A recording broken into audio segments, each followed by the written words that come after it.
नमस्कार साथियों, Kalyani IAS academy के डिजिटल प्लेटफॉर्म पर आपका हार्दिक स्वागत है। पिछले लेक्चर्स में हमने धर्म व मत पंथों का समाज पर प्रभाव को बहुत ही अच्छे से पढ़ा एवं समझा था। इस लेक्चर में हम विवाह की पद्धतियों को बहुत ही अच्छे से पढ़ेंगे एवं समझेंगे। तो शुरू करते हैं विवाह से। विवाह एक महत्वपूर्ण सामाजिक संस्था होती है जिसको 3 प्रमुख बिंदुओं के तहत समझा जा सकता है। पहला, पारिवारिक व्यवस्था का विकास। दूसरा, प्राकृतिक यौन इच्छाओं की संतुष्टि। और तीसरा हो जाएगा वैध संतानों की उत्पत्ति।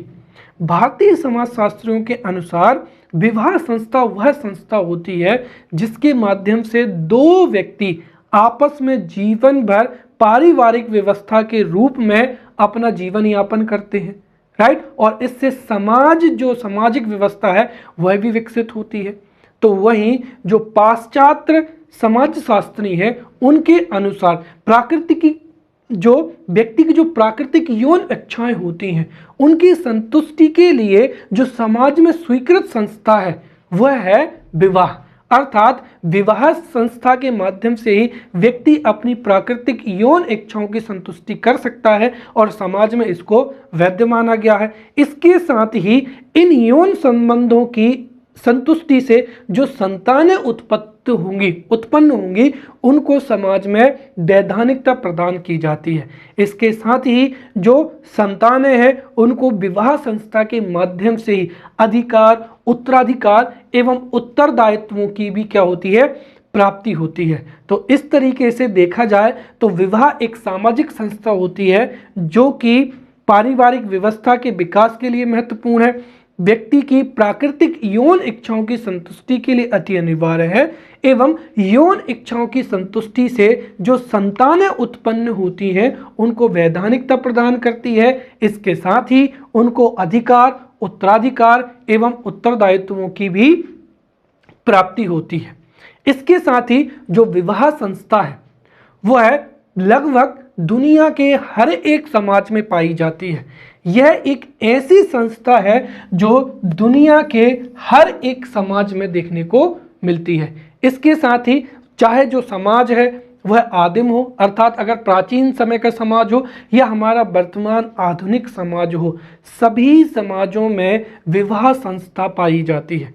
हालांकि उनकी जो प्रकृति है उसमें अंतर मिलता है। कहने का तात्पर्य है कि प्राचीन समय में जो विवाह संस्था का महत्व था, राइट, वह अलग था और वर्तमान समय में जो विवाह संस्था है उसके गुण धर्म या उसकी जो विशेषताएं हैं या उसके महत्व एवं उसकी प्रकृति में वर्तमान समय में अंतर मिलता है। इसके साथ ही जो विवाह संस्था है, विवाह संस्था को दो विषम लिंगी लोगों को एक साथ रहने की स्वीकृति जो है वो प्राचीन काल में विवाह संस्था के नाम से दी जाती थी, परंतु वर्तमान समय में इस संस्था में परिवर्तन आया है।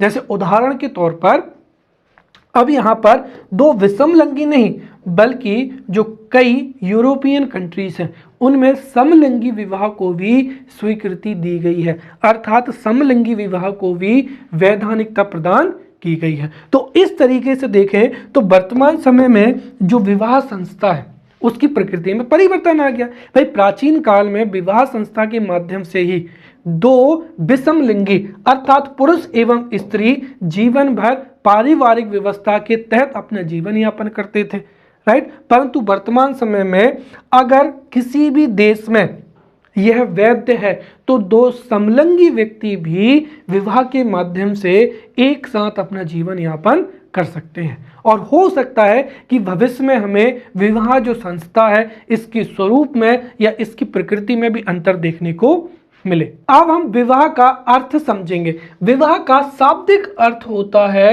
वधू को वर के घर ले जाना, राइट। तो वधू को वर के घर ले जाना ही विवाह का शाब्दिक अर्थ होता है जो कि काफी संकीर्ण अर्थ को देता है। वहीं विस्तृत अर्थ के रूप में अगर हम देखें तो विवाह स्त्री एवं पुरुष के बीच में ऐसे संबंधों के रूप में स्वीकार किया जाता है जिससे व्यक्ति अपने यौन इच्छाओं की संतुष्टि कर सकते हैं और उन यौन इच्छाओं की संतुष्टि से जिन संतानों का जन्म होता है या उत्पत्ति होती है उनको समाज में वैध स्वीकारा जाता है। इसके साथ ही उन संतानों को कुछ अधिकार दिए जाते हैं, उत्तराधिकार प्राप्त होते हैं एवं साथ ही साथ उन संतानों को उत्तरदायित्व भी प्राप्त होते हैं। इस तरीके से अगर हम भारतीय दर्शन के अनुसार भी देखें तो स्त्री पुरुष का एक दूसरे के सहयोग, परिवार तथा समाज के स्थायी निवास हेतु जो संस्था है वह संस्था क्या है? विवाह संस्था है। राइट। इसके साथ ही विवाह संस्था से ही पारिवारिक व्यवस्था का विकास होता है, उससे सामाजिक व्यवस्था का विकास होता है, फलस्वरूप सामाजिक एवं सांस्कृतिक क्षेत्र में भी उन्नति होती है। अब हम यहाँ पर विवाह की जो है वो परिभाषाओं को समझेंगे। अब यहाँ पर हो सकता है कि 3 नंबर में विवाह की परिभाषाएं पूछ ली जाए, या तो हो सकता है कि अगर कठिन से कठिन सवाल पूछा जाए तो ये भी संभव है कि विवाह पद्धतियों में हो सकता है जैसे 3 नंबर में पूछ लिया जाए मेलिनोव्स्की ने विवाह को किस तरीके से परिभाषित किया है, या हो सकता है कि जब 5 नंबर या 11 नंबर का प्रश्न परीक्षा में पूछा जाएगा तो हम इंट्रोडक्शन के तौर पर या हमारा प्रश्न का उत्तर लिखने के समय हम इन परिभाषाओं को इंट्रोडक्शन के रूप में क्या कर सकते हैं? इस्तेमाल कर सकते हैं। इसके साथ ही जो विवाह संस्था है उसको भी हमें समझने में बहुत ही महत्व होगा या बहुत ही महत्वपूर्ण सहायता होगी। तो हम एक एक करके जो विवाह के संबंध में विभिन्न समाज शास्त्री हैं उनका विभिन्न जो दृष्टिकोण है उनको समझने का प्रयास करेंगे। सबसे पहला हो जाएगा यहाँ पर बोगार्डस की परिभाषा। राइट। बोगार्डस के अनुसार विवाह स्त्री और पुरुष के पारिवारिक जीवन में प्रवेश करने की क्या है? संस्था है। अर्थात विवाह के माध्यम से ही स्त्री और पुरुष पारिवारिक जीवन में प्रवेश करते हैं।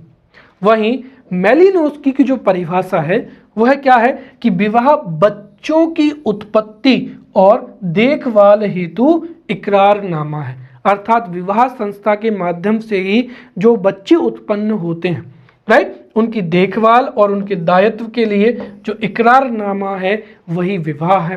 राइट।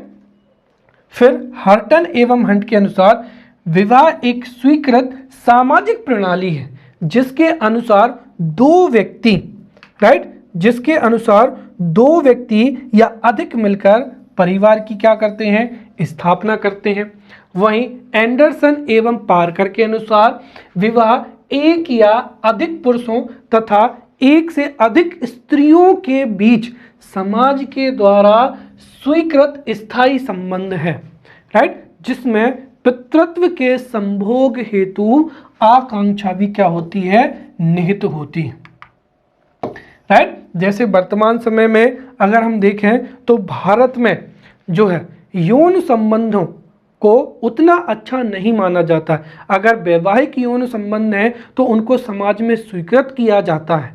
राइट। और भारतीय समाज है उसमें तो विवाह को एक धार्मिक संस्था माना जाता है, इसलिए विवाह को बहुत ही पवित्र संस्था के रूप में माना जाता है। वहीं अगर हम पाश्चात्य देशों में देखें तो वहाँ पर कुल मिलाकर भारतीय समाज हो या पाश्चात्य समाज हो, किसी भी समाज में जो यौन संबंधों की पूर्ति के लिए जो स्वीकृत संस्था है एवं जो स्थायी संस्था है वही क्या है? विवाह मानी गई है। इसके साथ ही एंडरसन एवं पार्कर की जो परिभाषा उसके अनुसार भी पितृत्व हेतु संभोग की जो आकांक्षा है वह विवाह संस्था में निहित होती है।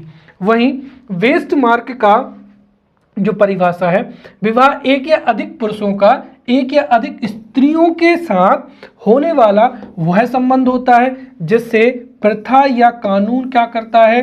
स्वीकार करता है, और इसमें विवाह करने वाले व्यक्तियों के और उनके पैदा हुए संभावित बच्चों के बीच एक दूसरे के प्रति होने वाले अधिकारों एवं कर्तव्यों का क्या होता है? समावेश होता है। तो वेस्टमार्क की जो परिभाषा है अगर हम देखें तो इसमें तीनों दृष्टिकोण जो है वो सम्मिलित होते हैं। राइट।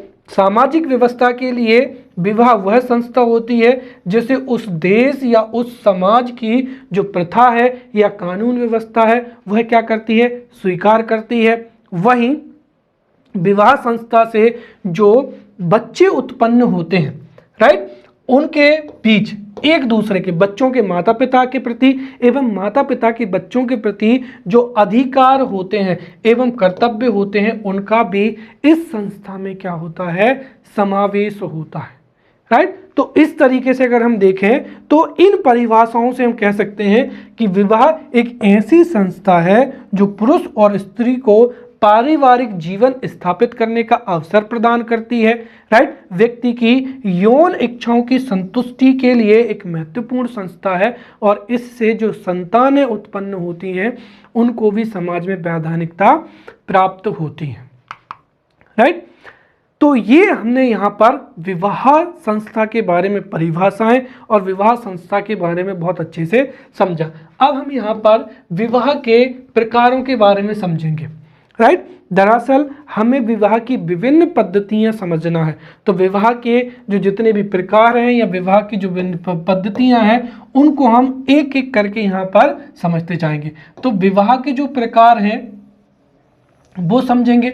तो किसी भी समाज में जो विवाह संस्था होती है वो है इन 3 तरीके की हो सकती है, चाहे वो हिंदू समाज हो, ईसाई समाज हो, मुस्लिम समाज हो या जनजातीय समाज हो। यहाँ पर हम जो विवाह के प्रकार पढ़ रहे हैं उसका संबंध किसी एक धर्म एक समाज से नहीं है। दुनिया के लगभग सभी समाजों में विवाह के ये प्रकार या दुनिया के सभी समाजों में विवाह की ये विधियाँ जो हैं वो पाई जाती हैं।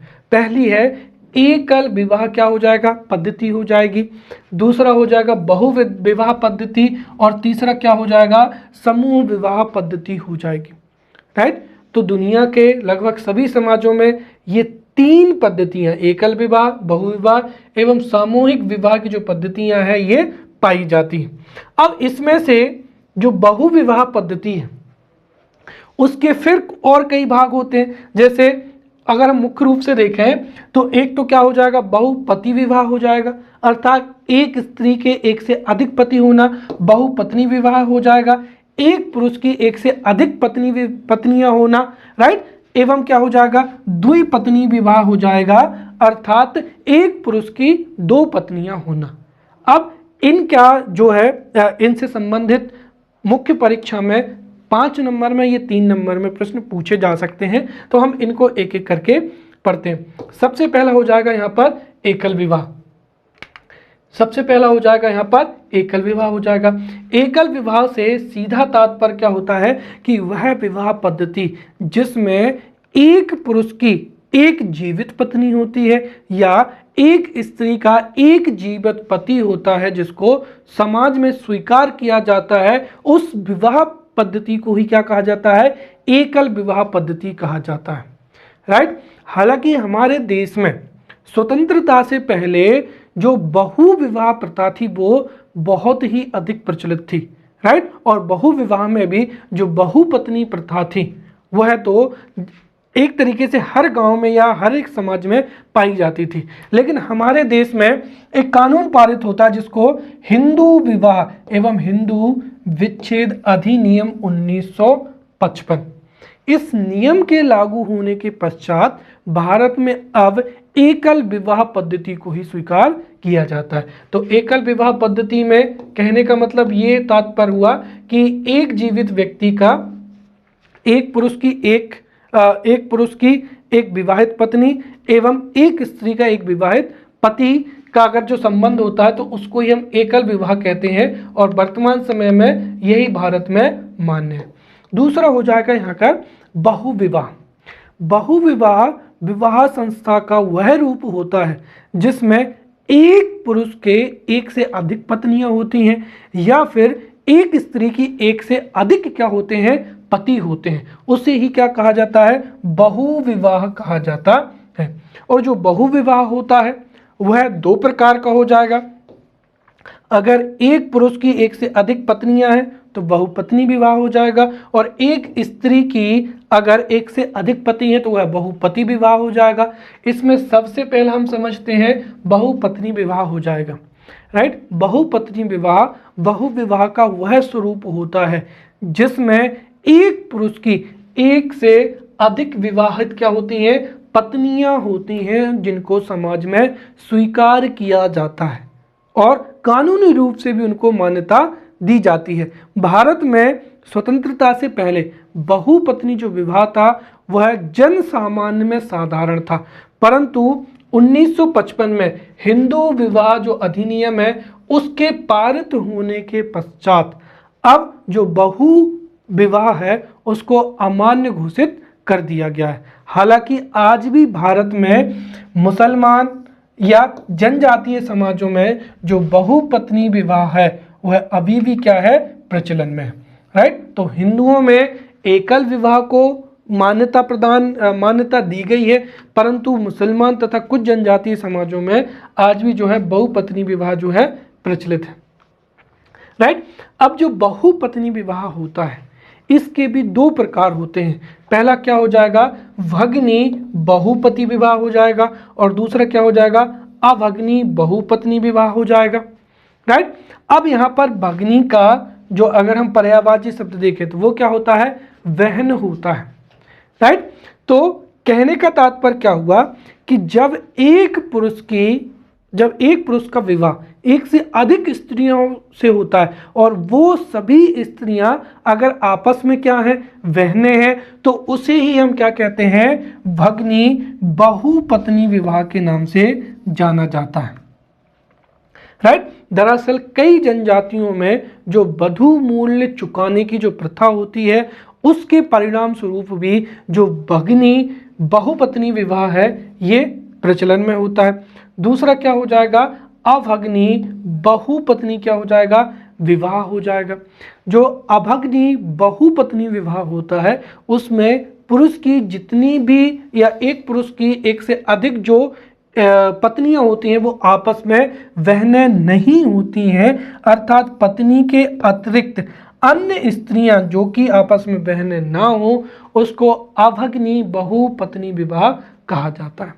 दरअसल इन दोनों के पीछे अलग अलग तर्क हैं। जिन समाज में यौन इच्छाओं को ज़्यादा प्राथमिकता दी जाती है तथा सामाजिक व्यवस्था के सुचारू संचालन के लिए जब व्यक्ति अपनी यौन इच्छाओं की संतुष्टि के लिए एक से अधिक व्यक्तियों के साथ में यौन संबंध स्थापित करना चाहता है तो उसको समाज में एक व्यवस्था के रूप में रहने के लिए जो है वो अभगनी बहुपत्नी जो है विवाह जो पद्धति थी ये भारतीय समाज में प्रचलित थी। हालांकि वर्तमान समय में जो बहुपत्नी विवाह है या अभगनी बहुपत्नी जो विवाह है ये कुछ ही जनजातियों में देखने को मिलता है। दूसरा हो जाएगा यहाँ पर बहुपति विवाह हो जाएगा। तो सीधा सा बात यह है कि जब एक स्त्री के एक से अधिक पति होते हैं तो उसे बहुपति विवाह के रूप में जाना जाता है। और बहुपति विवाह भी दो प्रकार का होता है, एक क्या हो जाएगा, भ्रातक बहुपति विवाह हो जाएगा, और दूसरा क्या हो जाएगा, अभ्रातक बहुपति क्या हो जाएगा, विवाह हो जाएगा। अब ये विवाह का जो टॉपिक है ये है बहुत सरल, लेकिन कुछ कुछ चीज़ें इसमें इनके पीछे जो कारण है या इनके पीछे जो उद्देश्य है वो हमें स्पष्ट रूप से पता होने चाहिए। जैसे सबसे पहला क्या हो जाएगा, भ्रातक बहुपति विवाह। जब एक स्त्री के एक से अधिक क्या होते हैं, पति होते हैं, और सभी पति अगर आपस में क्या होते हैं, भाई होते हैं, आपस में भाई होते हैं, तो उसको भ्रातक बहुपति विवाह के नाम से जाना जाता है। और ये भारतीय समाज की कुछ क्षेत्रों में इसलिए प्रचलित है क्योंकि इसके पीछे कई बार सामाजिक कारण भी होता है तो कई बार भौगोलिक कारण भी होता है। जैसे अगर हम देखें तो अगर उत्तराधिकारी,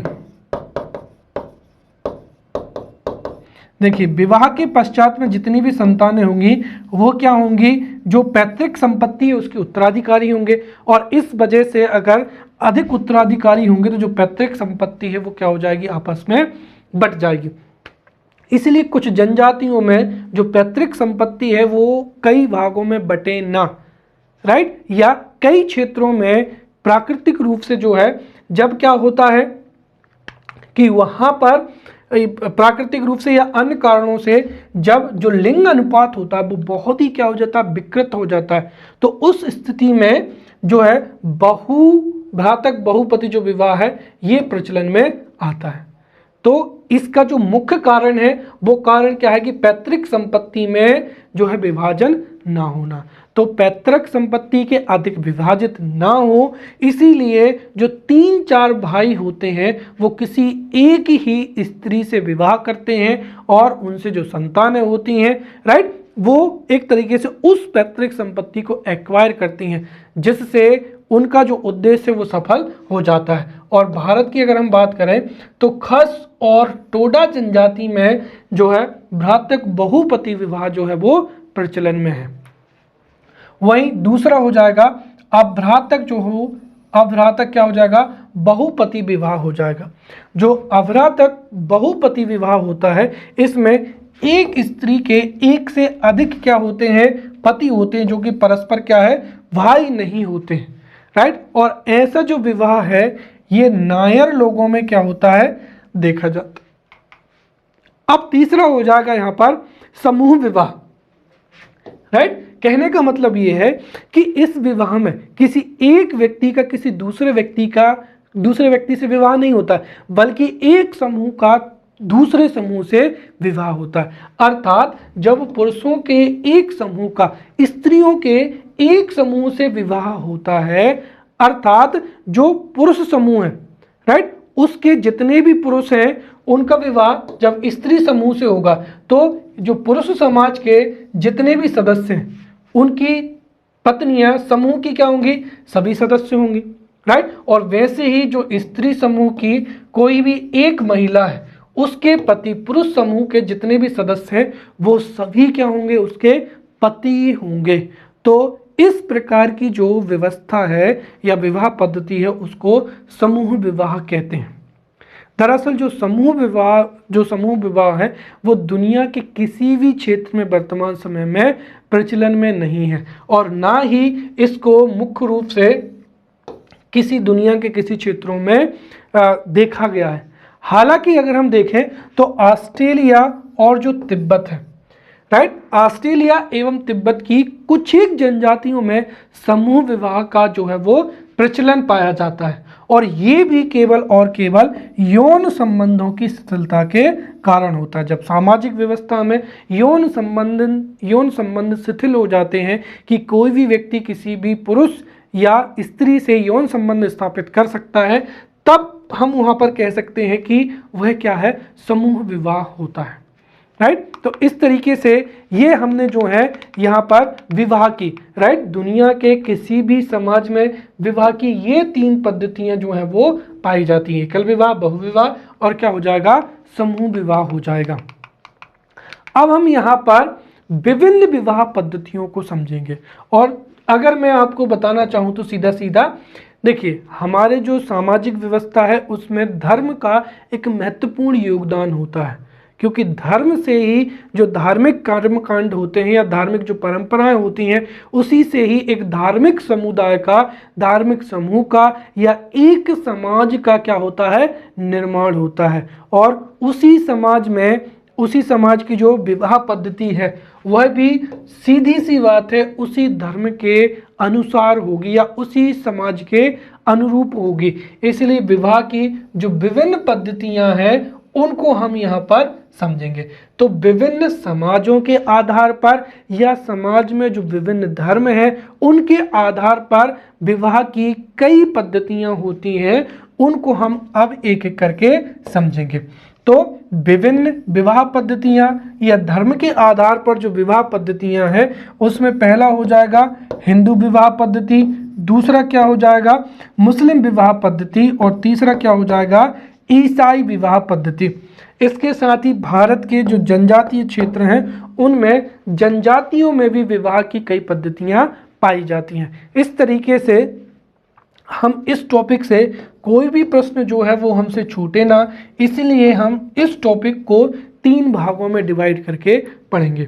आज के लेक्चर में हिंदू विवाह पद्धति क्या होती है, इसका महत्व क्या है, इसके उद्देश्य क्या है, वर्तमान में इसमें परिवर्तन क्यों हो रहा है, वो पूरा का पूरा हम यहाँ पर हिंदू विवाह पद्धति को समझेंगे।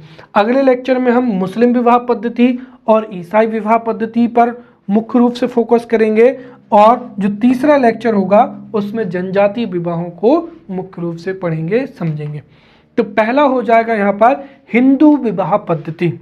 हिंदू विवाह पद्धति में विवाह को सामाजिक समझौता ना मानकर एक धार्मिक संस्कार माना जाता है और एक पवित्र सामाजिक बंधन माना जाता है। जो पाश्चात्य समाज है उसमें विवाह को एक सोशल कॉन्ट्रैक्ट या सामाजिक समझौता माना जाता है, जबकि भारतीय समाज या हिंदू विवाह पद्धति में विवाह एक धार्मिक संस्कार है जिसका आध्यात्मिक महत्व होता है, जो कि 16 संस्कारों में से एक है, और इसको सामाजिक बंधन या पवित्र सामाजिक बंधन के रूप में भी इसको स्वीकृति दी गई है।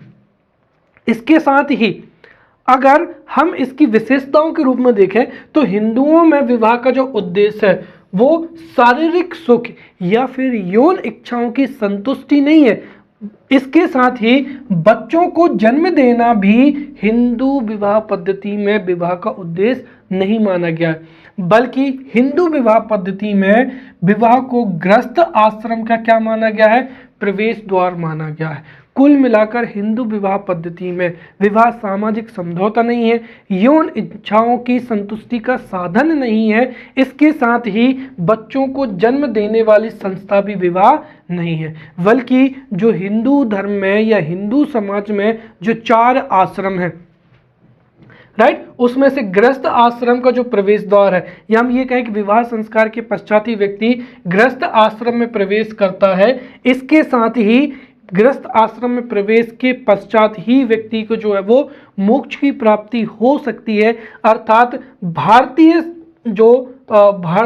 हिंदू विवाह पद्धति है उसमें विवाह का आध्यात्मिक महत्व क्या है, अधिक माना गया है। आध्यात्मिक महत्व, राइट, पारिवारिक व्यवस्था का विकास के रूप में एवं सामाजिक व्यवस्था के सुचारू रूप के संचालन हेतु जो है विवाह को एक संस्कार के रूप में स्वीकार किया गया है। वहीं अगर हम पी.एन. प्रभु की परिभाषा देखें तो पी.एन. प्रभु के अनुसार विवाह हिंदू के लिए एक संस्कार है एवं इस कारण विवाह के संबंध में आबद्ध होने वाले पक्षों का संबंध कैसा होता है, सांस्कारिक होता है, ना कि शारीरिक, और ना ही समझौते के रूप में संबंध होता है, बल्कि ये एक संस्कार होता है, राइट। इसके साथ ही अगर हम के.एम. कपाड़िया के अनुसार देखें तो के.एम. कपाड़िया के अनुसार हिंदू विवाह एक स्त्री और पुरुष के बीच में स्थापित होने वाला मान्यता प्राप्त संबंध है, जिसका उद्देश्य धर्म, प्रजा, रति और कुछ दूसरे दायित्वों का निर्वाह करने से है। अर्थात जो हिंदू समाज है, हिंदू समाज में विवाह को धर्म की पूर्ति के लिए, प्रजा की पूर्ति के लिए, रति या इंद्रिय सुख के लिए और जो अन्य दायित्व हैं उनकी पूर्ति के लिए विवाह जो है संस्था महत्वपूर्ण होती है। वहीं हरिभाव उपाध्याय के अनुसार विवाह 2 पक्षों को एकता के सूत्र में संयोजित करने का एक पवित्र क्या है, संस्कार है। अब हम यहाँ पर हिंदू विवाह में प्रकारों को समझते हैं। तो मनुस्मृति में हिंदू विवाह के 8 प्रकार बताए गए हैं, राइट, जिसमें ब्रह्म विवाह, देव विवाह, आर्य विवाह, राइट, ये यहाँ पर आर्य विवाह है, राक्षस विवाह, प्रजापति विवाह, गंधर्व विवाह और क्या हो जाएगा, पैशाच विवाह हो जाएगा, जिनके बारे में विधिवत तरीके से हम आगे कुछ समय पश्चात पढ़ेंगे। अब हम समझते हैं कि हिंदू विवाह का उद्देश्य क्या है, या हिंदू विवाह पद्धति में हिंदू विवाह का उद्देश्य क्या होता है। तो पहला हो जाएगा कि हिंदू विवाह पद्धति में हिंदू विवाह का आध्यात्मिक महत्व अधिक होता है, इसीलिए विवाह को मोक्ष प्राप्ति का साधन माना जाता है। हिंदू जो आश्रम व्यवस्था है उसके अनुसार व्यक्ति भोगवाद से, राइट, व्यक्ति भोगवाद के रास्ते से चलकर ही जो है त्यागवाद से चलते हुए मोक्ष को प्राप्त कर सकता है। तो मोक्ष प्राप्ति के लिए, राइट, और दूसरी चीज हिंदुओं में जो पिंडदान व्यवस्था है, तो कुल मिलाकर पिंडदान व्यवस्था के कारण और भोगवाद से त्यागवाद की रास्ते पर चलकर मोक्ष प्राप्ति के लिए विवाह को एक संस्था के रूप में इसके उद्देश्य को सम्मिलित किया जाता है। दूसरा, जो ऋण है, पितृ ऋण से उऋण होने के लिए भी जब संतान उत्पत्ति होगी तो व्यक्ति पितृ ऋण से मुक्त हो जाता है, उसके लिए विवाह संस्था का उद्देश्य है। फिर धर्म की पूर्ति के लिए, क्योंकि विभिन्न जो धार्मिक, चाहे वो धार्मिक यज्ञ हो, धार्मिक पूजा पाठ हो, धार्मिक क्रियाकलाप हो, व्यक्ति जब वैवाहिक गृहस्थ आश्रम में जीवन व्यतीत करता है तो वह अपनी पत्नी के साथ ही धार्मिक कर्तव्यों की पूर्ति कर सकता है। फिर वहीं धर्म जो विवाह है उसको वंश परंपरा के निर्वाह के लिए भी इसका उद्देश्य निहित है और सुखमय जीवन निर्वाहन के लिए। तो ये हिंदू विवाह के उद्देश्य है। अब हम यहाँ पर हिंदू विवाह पद्धति की विशेषताओं के बारे में समझेंगे। तो पहली तो क्या है कि हिंदू विवाह एक सामाजिक समझौता ना होकर एक धार्मिक क्या है, संस्कार है। अर्थात हिंदू विवाह जो है, हिंदू विवाह जो पद्धति है उसमें विवाह एक समझौता ना होकर एक धार्मिक संस्कार होता है। दूसरा, हिंदू विवाह पति पत्नी को अपने जीवन से संबंधित कर्तव्यों का बोध कराता है, राइट। इसके साथ ही हिंदू विवाह भौतिक सुखों को महत्व नहीं देता है, जबकि इसका आध्यात्मिक महत्व क्या होता है, अधिक होता है। हिंदू विवाह की चौथी विशेषता यह है कि हिंदू विवाह पद्धति में विवाह एक स्थायी बंधन होता है, अर्थात विवाह के पश्चात दोनों जो दंपत्ति हैं वह विवाह संबंध को तोड़ नहीं सकते हैं, राइट। इसके साथ ही व्यक्ति की जो सामाजिक स्थिति है उसके सामाजिक स्थिति में निर्धारण में भी विवाह की महत्वपूर्ण क्या होती है, भूमिका होती है। क्योंकि हिंदू आश्रम व्यवस्था में एवं हिंदू सामाजिक व्यवस्था में यह माना गया है कि जो अविवाहित व्यक्ति होता है वह अपने दायित्वों की, अपने कर्तव्यों की पूर्ति करने में उतना कुशल नहीं होता है या उतना उपयुक्त नहीं होता है जितना कि एक विवाहित व्यक्ति। एक जो विवाहित व्यक्ति है वो अपने सभी कर्तव्यों, अपने दायित्वों की पूर्ति कर सकता है। इसके साथ ही उसके लिए मोक्ष प्राप्त करना भी क्या हो जाएगा, आसान हो जाएगा, राइट। इसीलिए जो सामाजिक स्थिति है उसके निर्धारण में विवाह की महत्वपूर्ण भूमिका होते हैं, राइट। इसके साथ ही विवाह क्या है, भारतीय समाज में, हिंदू समाज में एक धार्मिक संस्था मानी जाती है। इस वजह से विवाह की एक क्या होती है, विशिष्ट विधि होती है। जैसे हवन, विवाह जब भी संपन्न होगा हवन किया जाएगा। पाणी ग्रहण जो है वो संस्कार संपन्न किया जाता है एवं सप्तपदी अर्थात 7 फेरे भी लिए जाते हैं। इसके साथ ही हिंदू विवाह में कई धार्मिक और सामाजिक नियम क्या होते हैं, संविष्ट होते हैं और उनका पालन भी क्या होता है, अनिवार्य होता है। जैसे हिंदू विवाह पद्धति में जो हिंदू हैं वो अपनी जाति और अपने ही धर्म में क्या करते हैं, विवाह करते हैं, राइट।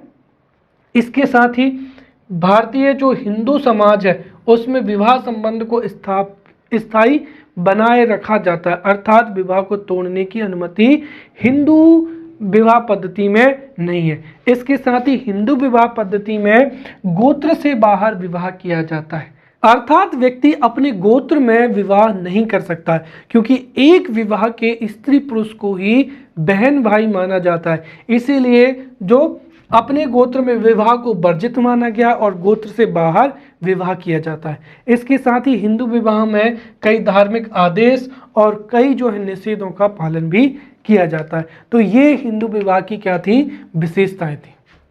अब हिंदू विवाह जो है हमने देखा है कि हिंदू विवाह एक सामाजिक समझौता ना होकर क्या है, एक संस्कार होता है और जिसकी चर्चा हम बहुत बड़े पैमाने पर अभी तक कर चुके हैं।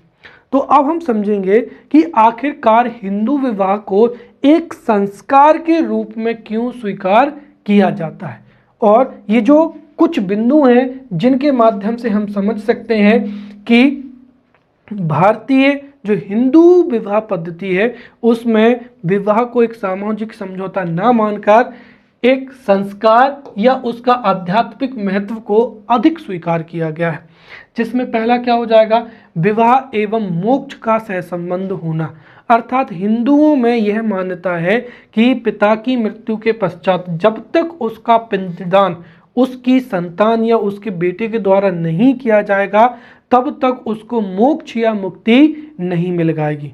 राइट, इसके साथ ही तो पिंडदान एक अनिवार्य जो है वो माना गया है कि मोक्ष के लिए पिंडदान अनिवार्य है और पिंडदान के लिए संतान उत्पत्ति आवश्यक है, इसीलिए विवाह होना भी आवश्यक है। और दूसरी चीज ये है कि व्यक्ति भोगवाद से, अपने इंद्रिय सुख की प्राप्ति से वैराग्य की ओर गमन कर सकता है और फिर उसे जो है वो मोक्ष की प्राप्ति हो सकती है। इसीलिए हिंदू विवाहों में मोक्ष की प्राप्ति के लिए जो विवाह संस्था है उसके महत्व को स्वीकार किया गया। दूसरा, हिंदू अपने ऋणों से मुक्ति के लिए एवं अपने धार्मिक एवं सामाजिक दायित्वों की पूर्ति के लिए कई यज्ञ करते हैं, जिसमें पत्नी की उपस्थिति को अनिवार्य माना गया है। अर्थात यज्ञ करते समय अगर पत्नी उपस्थित नहीं है तो अपेक्षित फल की प्राप्ति नहीं होगी। वहीं जो जितने भी धार्मिक कार्य हैं उसमें भी पत्नी की उपस्थिति अनिवार्य मानी गई है। राइट, और कई धार्मिक पुराणों में तो अगर पत्नी है, पत्नी की न उपस्थिति में वहाँ पर इतना अधिक महत्व दिया गया है कि पत्नी की मूर्ति को जो है स्थापित करके जो है पूजा पाठ या धार्मिक कार्य किए जाते हैं। फिर धार्मिक रीतियों का भी क्या होता है, महत्व होता है। विवाह जो है हमारे हिंदू पद्धति के अनुसार विवाह में कई धार्मिक पद्धतियां होती हैं। ये नहीं कि विवाह जो है वो 5 मिनट में हो जाएगा। विवाह पद्धति में पहले दिन जो है, पहले दिन सभी जो देवी देवता होते हैं उनको आमंत्रण भेजा जाता है, उनकी पूजा अर्चना की जाती है। राइट, उसके बाद में सामुदायिक जो भोज है वो कराया जाता है, फिर बारात जाती है। राइट, फिर वधू को घर लाया जाता है। तो इस तरीके से कई धार्मिक रीतियां होती हैं, उनको संपन्न करने के पश्चात ही हिंदू विवाह जो है वो संपन्न माना जाता है। इसीलिए भी हिंदू विवाह जो है वो एक संस्कार है। फिर विवाह का जो है निर्धारण ईश्वर के द्वारा किया जाता है, ऐसी मान्यता है। और हिंदू विवाह पद्धति में जो विवाह है उसको जन्म जन्मांतर का जो है संबंध माना गया है। हिंदू विवाह में सप्तपदी का बहुत महत्व होता है। अर्थात व्यक्ति जब 7 फेरे लेता है तो वह 7 जन्मों तक जो है पति पत्नी के रूप में अपने आप को स्वीकार करता है। अर्थात विवाह को एक ऐसा बंधन माना गया है जो तोड़ा नहीं जा सकता है, बल्कि इस जन्म तो क्या आने वाले जन्मों में भी जो है वो पति पत्नी का जो है वो रिश्ता रहेगा। फिर विवाह में कई देवताओं की भी संतुष्टि की जाती है, हवन किया जाता है, दान पुण्य का कार्य की जाती है, पूजा अर्चना की जाती है। जो है विवाह में जो देवी देवता हैं उनको आमंत्रित किया जाता है। राइट, कई धार्मिक रीति रिवाज संपन्न होते हैं, इससे देवता भी क्या होते हैं, संतुष्ट होते हैं। और विवाह जो है, हिंदू विवाह जो है अग्नि को साक्षी मानकर संपन्न कराया जाता है और कन्यादान है। तो इन सब जो जितने भी हैं, इतने जो इन बिंदुओं से हम स्पष्ट रूप से कह सकते हैं कि हिंदू विवाह एक क्या है, संस्कार है, ना कि एक सामाजिक समझौता। अब अगर हम वर्तमान समय की बात करें तो प्राचीन काल से जो हिंदू विवाह पद्धति चली आ रही थी उसमें समय के साथ में कई मूलभूत परिवर्तन हुए, और उन परिवर्तनों के क्या कारण थे उनको हम यहाँ पर समझेंगे। हो सकता है ये जो प्रश्न है ये 5 नंबर में, ये 11 नंबर में पूछा जा सकता है कि प्राचीन हिंदू पद्धति में वर्तमान समय में कौन कौन से परिवर्तन आए हैं और वे परिवर्तन क्यों आए हैं या उनके पीछे क्या कारण है। तो उनको हम एक एक करके समझेंगे। सबसे पहला तो यहाँ पर हम समझें तो जो प्राचीन सामाजिक व्यवस्था थी वो कृषि आधारित सामाजिक व्यवस्था थी। अर्थात सभी व्यक्ति ग्रामीण क्षेत्रों में रहकर खेती बाड़ी करके अपना जीवन यापन करते थे। इसीलिए उस व्यवस्था में जो हिंदू विवाह पद्धति थी उसमें हिंदू विवाह को एक संस्कार के रूप में स्वीकार किया जाता था।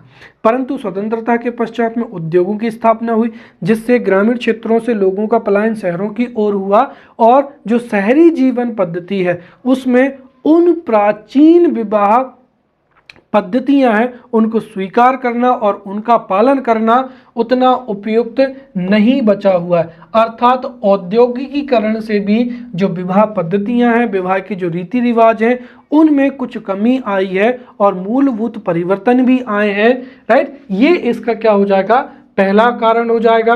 दूसरा कारण हम ये भी मान सकते हैं कि औद्योगिकरण से जो मैरिज फंक्शन है वो अब कमर्शियलाइज्ड हो चुका है। राइट, पहले जहां पर विवाह में धर्म को, यज्ञों को, धार्मिक रीति रिवाजों को, पूजा पाठ को बहुत अधिक महत्व दिया जाता था, परंतु वर्तमान समय में औद्योगिकरण की वजह से एक ऐसा सिस्टम डेवलप हो गया है जिससे कि हिंदू विवाह अब एक क्या है, कमर्शियल फंक्शन होता है, जिसमें केटरिंग हो जाएगा, मैरिज हॉल में शादी हो जाएगी, डांस वगैरह हो जाएंगी, नई नई जो है वो विधाएं जो है वो हो रही हैं। दूसरा, नगरीकरण के कारण भी नई विचारधारा उत्पन्न हो रही है और चूंकि नगरों में समय की व्यस्तता, नई विचारधारा, राइट, नई युक्तियों के आगमन की वजह से भी जो है हिंदू विवाह पद्धति में परिवर्तन हो रहा है। तीसरा, पाश्चात्य शिक्षा हो जाएगा।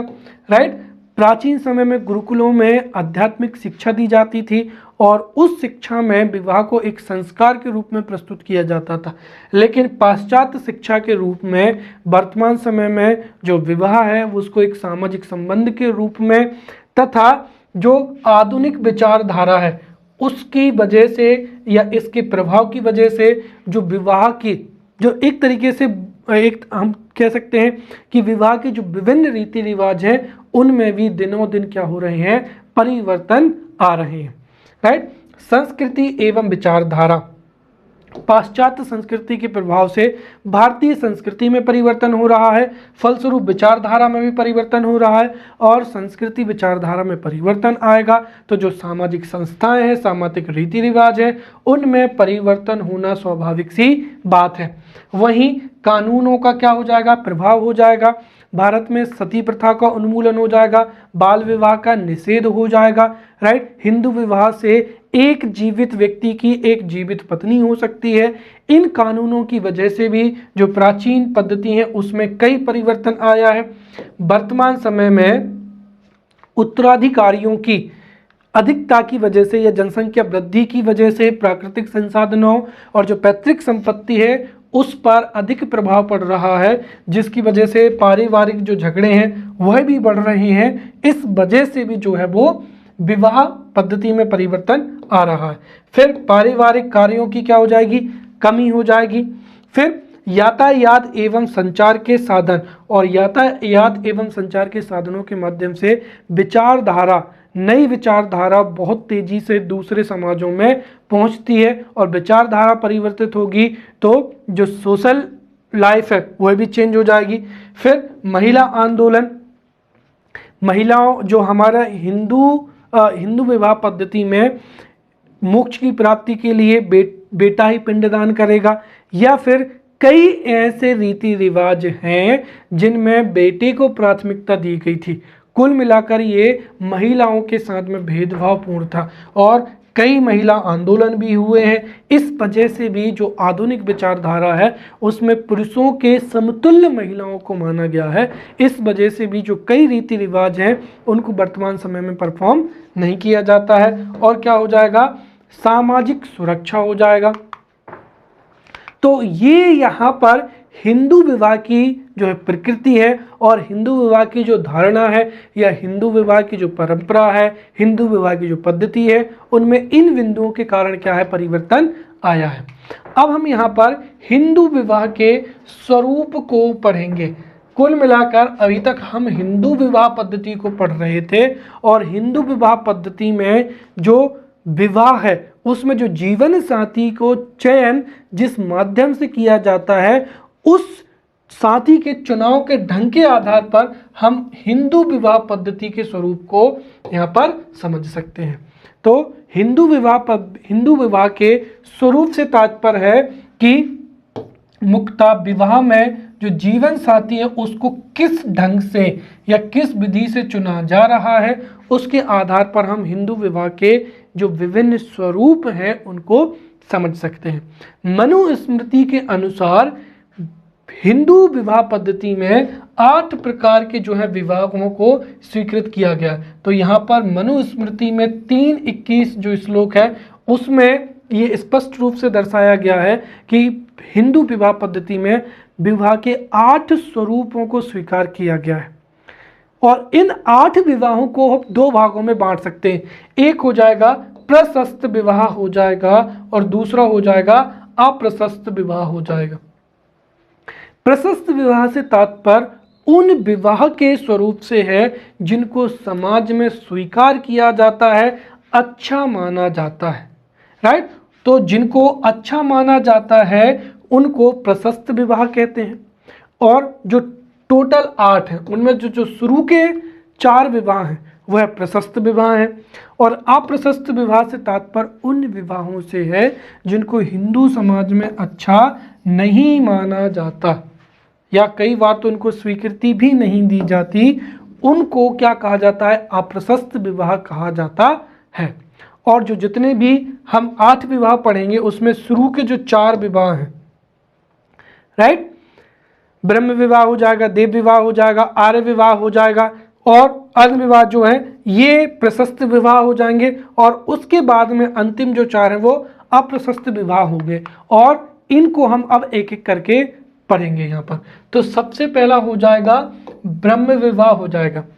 ब्रह्म विवाह हिंदू पद्धति में वह विवाह होता है जिसमें कन्या का पिता अपनी पुत्री के लिए एक सुयोग्य वर्ग को क्या करता है, तलाशता है और वह जो होने वाला जो कन्या का पति होगा उसमें कुछ गुणों को तलाशता है। जैसे जो वर है वो वेद अध्यायी हो अर्थात वेदों का अध्ययन करने वाला हो, सदाचारी हो, सामाजिक जो रीति रिवाज हैं या सामाजिक सदाचारों का पालन करने वाला हो। तो जब कन्या का पिता अपनी पुत्री के लिए एक सुयोग्य और उसमें से भी वेदों का अध्ययन करने वाला सदाचारी वर्ग के साथ में अपनी पुत्री का क्या करता है, विवाह करता है और इस विवाह पद्धति में उस वर को बुलाकर उसका पूजन करता है तथा वस्त्र एवं अलंकारों से अपनी कन्या को शोभित कर उसका कन्यादान करता है जिसे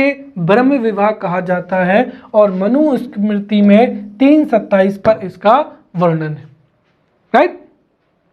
अब यहाँ पर जो है प्रजापति विवाह और ब्रह्म विवाह इनमें एक ही अंतर होता है कि दरअसल क्या है कि ब्रह्म विवाह में अनिवार्य रूप से पिता को कन्या को अलंकार या गहने या वस्त्र जो हैं वो देने ही होते हैं, राइट। लेकिन हम एक तरीके से इसका ही जो शिथिल रूप है कि अगर मान लीजिए कन्या का पिता की स्थिति उतनी अच्छी नहीं है और वो अलंकार या वस्त्र देने में असमर्थ है तो वह विवाह पद्धति फिर कौन सी हो जाएगी, प्रजापति विवाह हो जाएगा। तो ब्रह्म विवाह में कन्या का पिता एक सुयोग्य वर ढूंढता है, राइट, उसका सादर सम्मान उसकी पूजा कर, राइट, कन्यादान करने के पश्चात जो विवाह होता है जिसमें कन्या को कन्या का पिता वस्त्र एवं अलंकार भी देता है, इसे ब्रह्म विवाह जो है वो कहा जाता है।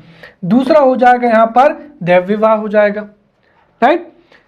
जब कन्या का विवाह जो यज्ञ करता है, राइट, उससे किया जाता है, राइट। प्राचीन समय में हर एक सामाजिक परिवार होता था उसमें गांव का जो पुरोहित होता था या यज्ञ करता होता था वो यज्ञ करवाता था, राइट, और फल स्वरूप उसको कुछ भेंट देनी होती थी। तो जब कन्या का पिता यज्ञ करवाने के उपरांत, राइट, या यज्ञ करवाने के लिए वस्त्र आभूषणों से अलंकृत अपनी कन्या को या अपनी कन्या का विवाह यज्ञकर्ता से ही करवाता है तो उसे देव विवाह के नाम से जाना जाता है। फिर तीसरा हो जाएगा आर्य विवाह हो जाएगा।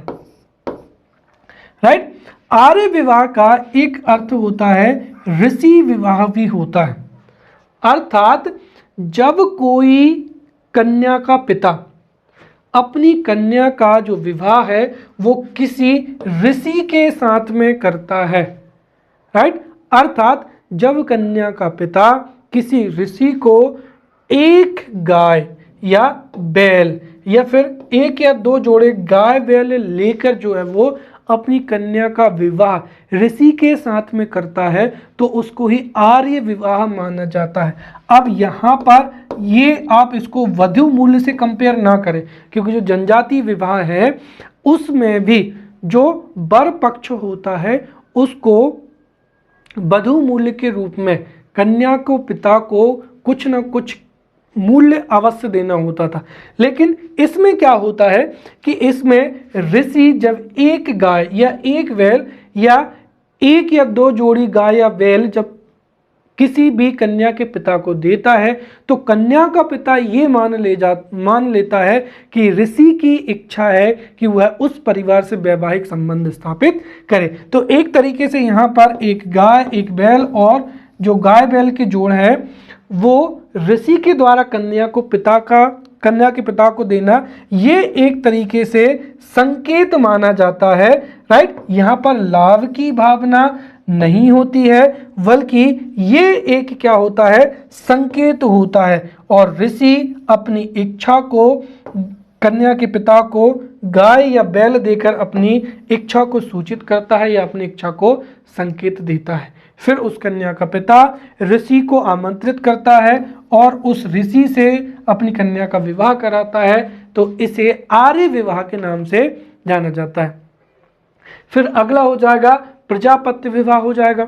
राइट, प्रजापत्य विवाह में भी कन्या का पिता अपनी कन्या के लिए एक सुयोग्य वर को क्या करता है, तलाशता है एवं दोनों को सहोभागो चरता धर्ममिति, अर्थात तुम दोनों धर्म का आचरण करो, यह कहते हुए उनको आशीर्वाद देता है और उनका विवाह संपन्न कराता है।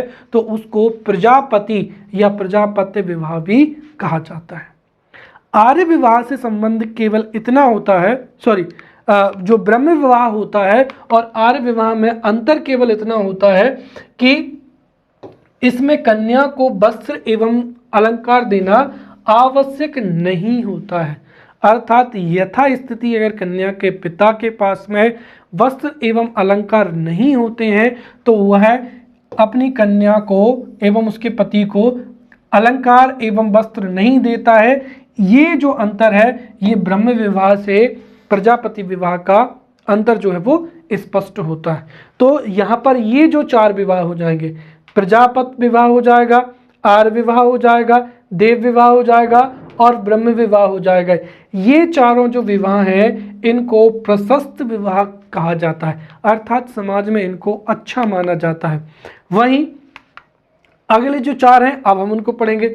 अगला हो जाएगा असुर विवाह हो जाएगा। राइट, विवाह की वह पद्धति जब कन्या को पिता को यथाशक्ति जो है वो धन देकर, अर्थात जब कन्या का पिता लालच में आकर या धन लेकर अपनी कन्या का विवाह कराता है या फिर यथाशक्ति धन देकर जब विवाह संपन्न होता है तो उसको असुर विवाह के नाम से जाना जाता है। राइट, तो असुर विवाह का सीधा सा तात्पर्य जब धन देकर, राइट, या जिसको हम कह सकते हैं कि वधू को खरीद कर जब विवाह संपन्न कराया जाता है तो उसको ही असुर विवाह कहते हैं। राइट, फिर हो जाएगा गांधर्व विवाह या असुर विवाह, ये हो जाएगा गंधर्व विवाह। राइट, गंधर्व विवाह से तात्पर्य क्या हुआ कि जब वर एवं कन्या जब एक दूसरे से प्रेम करते हैं और प्रेम बस आकर वो एक दूसरे से अपने शारीरिक संबंध स्थापित करते हैं। राइट, और उसके पश्चात जब वो विवाह करते हैं तो उसी ही क्या कहा गया, यहाँ पर गंधर्व विवाह कहा गया, जिसको वर्तमान समय में प्रेम विवाह या लव मैरिज के नाम से भी जाना जाता है। तो कुल मिलाकर जब दो वर एवं वधू परस्पर इच्छा या परस्पर प्रेम या स्नेह से विवाह संबंध स्थापित करते हैं तो उसको गंधर्व विवाह या प्रेम विवाह भी कहा जाता है। फिर हो जाएगा अगला राक्षस विवाह हो जाएगा। राक्षस विवाह से तात्पर्य यह है कि जब वधू का अपहरण करके, जब किसी वधू का अपहरण करके उससे विवाह किया जाता है तो उसको राक्षस विवाह कहा जाता है। और प्राचीन समय में यह विवाह बहुत प्रचलित भी था। कई राजा महाराजाएं दूसरे राज्यों पर हमला करते थे, आक्रमण करते थे, और जब दूसरा राज्य हार जाता था तो उस राज्य की महिलाओं का अपहरण करके लाते थे और उनसे विवाह संबंध स्थापित करते थे। इसको राक्षस विवाह कहा जाता। कहने का तात्पर्य, जब जबरदस्ती कन्या का हरण करके उससे विवाह किया जाता है तो उसे ही राक्षस विवाह कहा जाता था। और प्राचीन समय में कई क्षत्रिय जो है वो अपनी वीरता का प्रदर्शन करने के लिए या साम्राज्य विस्तार करने के लिए दूसरे राज्यों पर आक्रमण करके वहाँ की महिलाओं का हरण करके यह विवाह संपन्न करते थे। इसीलिए इसको क्षत्रिय विवाह भी कहा जाता है। राइट। अब अगला हो जाएगा पिशाच विवाह हो जाएगा। राइट।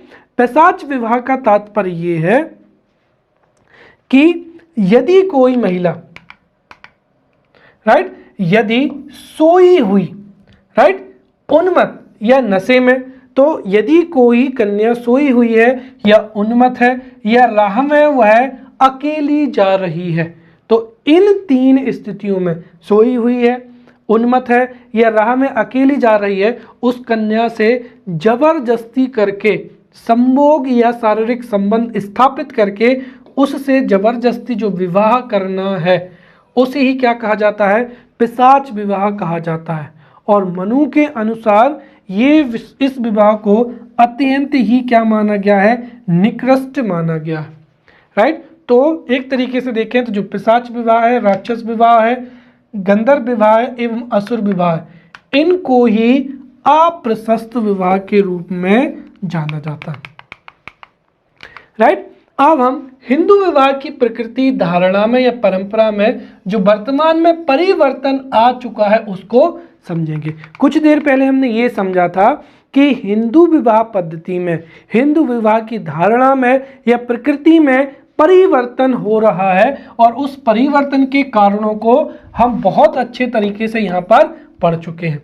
अब हम यहाँ पर ये समझेंगे कि हिंदू विवाह पद्धति में या हिंदू विवाह की प्रकृति में या धारणा में कौन कौन से जो है वो परिवर्तन आ चुके हैं। तो सबसे पहला क्या हो जाएगा? एकल विवाह हो जाएगा। स्वतंत्रता से पहले जहां पर बहुपत्नी विवाह जो था वो जन सामान्य में प्रचलन में था, लेकिन हिंदू विवाह अधिनियम के कारण ही वर्तमान समय में जो एकल विवाह है वह कानून द्वारा क्या है? मान्य किया गया है। इसीलिए वर्तमान समय में हिंदू विवाह पद्धति में एक विवाह को उपयुक्त माना गया है। दूसरा, हिंदू धर्म शास्त्रों के अनुसार या हिंदू विवाह पद्धति में अंतर जातीय जो विवाह थी उसकी अनुमति जो थी नहीं थी। राइट। परंतु वर्तमान समय में अंतर जातीय विवाहों को स्वीकार किया जाने लगा है। हालांकि अभी भी बिरले उदाहरण मिलते हैं कि जब दो अलग अलग जातियों के लोग आपस में शादी करते हैं तो कई बार ऑनर किलिंग जैसे मामले भी देखने को मिलते हैं। परंतु वर्तमान समय में जो वैचारिकी में या हमारी सामाजिक संरचना में ऐसा परिवर्तन आया है कि आजकल जो है अंतर जातीय विवाह को अनुमति जो है मिल चुकी है एवं समाज में इसको स्वीकार भी किया गया है और सरकार भी अंतर जातीय विवाह को प्रमोट कर रही है ताकि जो जातिगत भेदभाव है उसको समाप्त किया जा सके। फिर अंतरधार्मिक विवाह को भी अनुमति या अंतरधार्मिक जो विवाह है वह भी स्वीकार करने के लिए किए जा रहे हैं। अगर दो धर्मों के लोग, चाहे वो हिंदू हो, ईसाई हो, मुस्लिम हो, सिख हो, अगर दो अलग अलग धर्मों के व्यक्ति विवाह करते हैं तो उनको भी समाज में जो है प्राथमिकता या एक तरीके से उसको स्वीकार किया जा रहा है। फिर हिंदू विवाह पद्धति में जो है विवाह संस्था को जन्म जानतर या 7 जन्मों का संबंध माना जाता है, परंतु वर्तमान समय में जो हिंदू विवाह एवं विच्छेद अधिनियम है उसके अनुसार कोई भी हिंदू स्त्री या पुरुष जो है तलाक ले सकता है या डाइवर्स ले सकता है। फिर महिलाओं को संपत्ति में अधिकार मिलना, पहले महिलाओं को जो पति की संपत्ति थी उसमें अधिकार नहीं था, परंतु अब संपत्ति का अधिकार भी मिल गया है, राइट, जिससे महिलाओं की जो स्थिति है वह भी क्या हुई है, सशक्त हुई है, राइट। फिर दहेज को एक दंडनीय अपराध घोषित किया गया है, राइट, जो कि एक बहुत ही बुरी प्रथा थी।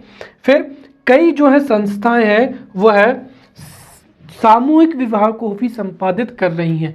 एक तरीके से देखा जाए तो हिंदू सामाजिक जीवन में मृत्यु भोज हो जाएगा, विवाह हो जाएगा, कई ऐसे धार्मिक अनुष्ठान हैं जो कि मतलब पूरे समाज के साथ में इन जो धार्मिक भोज हैं या सामाजिक भोज जो है वो संपन्न कराए जाते थे। और इन भोजों की वजह से कई बार जो किसान था या जो मिडिल क्लास फैमिली होती थी वो अपनी सारी जमा पूंजी इन भोजों में खर्च कर देती थी। इस वजह से अब कई ऐसी सामाजिक संस्थाएं हैं जो कि सामूहिक विवाह को कराने में सामूहिक विवाह करवा रही हैं, जिससे जो संचित धन जमा पूंजी है वो एक तरीके से खर्च ना हो।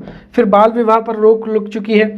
फिर वर्तमान समय में वर वधू की जो है पसंद को प्राथमिकता दी जा रही है। अब वो जमाना नहीं है कि पिता ने अगर वर को फाइनल कर दिया है तो कन्या भी उसको ही स्वीकार कर लेगी। और हालांकि अब तो टेक्नोलॉजी जो है उल्टा हो गया है, आजकल जो है कि वर वधू पहले ही एक दूसरे से चर्चा कर लेते हैं, उसके बाद में परिवार वाले तय करते हैं कि विवाह होना है या नहीं होना है, राइट। पारिवारिक स्थिति के जो व्यक्तिगत गुण हैं उनको अब महत्वपूर्ण जो है महत्वता दी जा रही है। भाई पहले क्या होता था कि कन्या का पिता ही यह निर्धारित करता था कि विवाह संबंध स्थापित होगा या नहीं होगा, कन्या की इच्छा पूछी ही नहीं जाती थी। इस वजह से कई बार अगर अच्छा परिवार होता था, राइट, लड़का भले ही चाहे उसकी आयु अधिक हो, वो दिखने में कैसा ही हो, उसके गुण भले ही अच्छे ना हो, तब भी विवाह संबंध होता था। लेकिन अब वर वधू दोनों की पसंद को दे रहे हैं, इसलिए व्यक्तिगत जो गुण है उनको अधिक से प्राथमिकता दी जा रही है, राइट। फिर वर्तमान समय में शिक्षा पद्धति में, रोजगार सृजन में एवं औद्योगिक जो जीवन शैली है उसकी वजह से विलंब से विवाह हो रहे हैं, राइट। फिर जो दहेज प्रथा है उसमें भी निरंतर वृद्धि हो रही है। एक तरफ अगर हम देखें तो दहेज प्रताड़ना के केस कम आ रहे हैं, परंतु दहेज जो प्रथा है उसमें तो क्या है, निरंतर वृद्धि हो रही है। कहने का मतलब ये है कि आजकल व्यक्ति दहेज नहीं मांगते हैं, लेकिन विवाह संबंध वहीं स्थापित करते हैं जहां से उनको अच्छा खासा दहेज मिलने की उम्मीद है।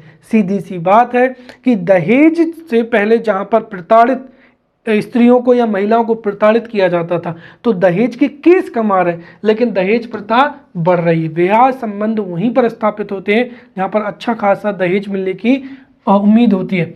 फिर बहुवधू जो वर वधू है उसकी खोज में भी क्या है, कठिनाई हो रही है, क्योंकि पहले आपस में जो समाज होता था वो बड़े बुजुर्ग जो है विवाह संबंध कराते थे, लेकिन व्यक्तिगत गुणों को प्राथमिकता दी जा रही है, इसलिए अपने योग्य वर वधू को खोजना जो है उसमें कठिनाई हो रही है। फिर विवाह में जो विवाह एजेंसियां होती हैं उनका भी महत्व बढ़ गया है। सामूहिक विवाहों का भी प्रचलन क्या है, ये भी बढ़ रहा है, राइट। महिलाओं को अपना जीवन साथी चुनने के लिए अधिक स्वतंत्रता जो है वर्तमान समय में दी जा रही है।